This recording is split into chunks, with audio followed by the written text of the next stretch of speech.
Welcome to Night Sky Notebook. My name is Peter Detterline, and this is what's happening in July of 2023. Let's begin with the moon phases. Full moon is on July 3rd, third quarter July 9, new moon on the 17th, and first quarter on July 25th.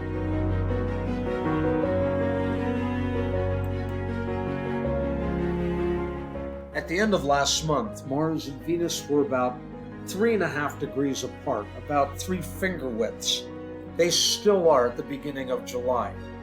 But after July 1st, Venus has made that arcing curve and now will steadily move closer to the horizon, with Mars following at a bit more of a distance. Check them out as we go through the month. It really is quite beautiful to watch them.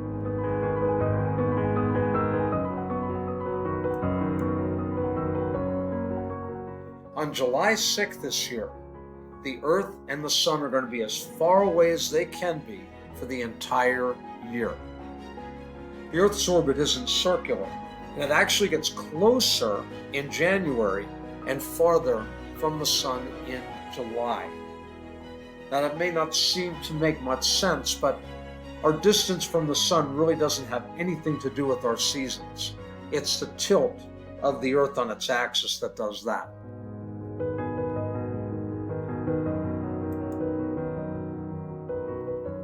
On July 7th, the Moon and Saturn begin to rise, and now it's 2:15 a.m. Saturn with its rings would just fit between the Earth and the Moon. Just fit. That's about 4 days travel, 3.5 to 4 days travel by spacecraft.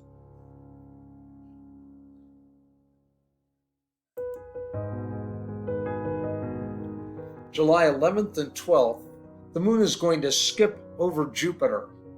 It's not going to get particularly close this month. There'll be a few degrees on one side on the 11th. It'll be a few degrees on the other side on July 12th. It'll be closest to Jupiter during our daytime, so we're not going to be able to see that.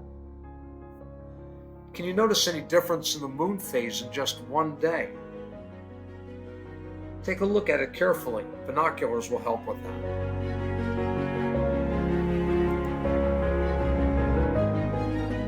On July 13th, Pleiades and the Moon.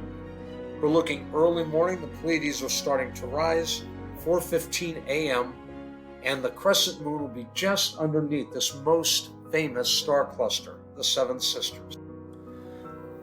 The Pleiades were probably the very first thing named in the nighttime sky, other than the sun, moon, and planets, just because they look so different and so unique.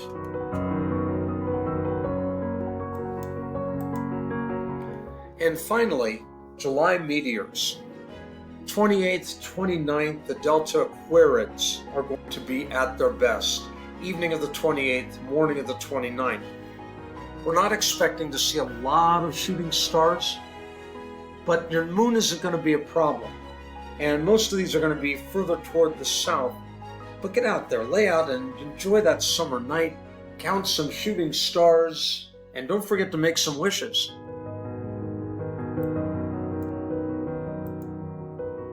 That's it for July 2023.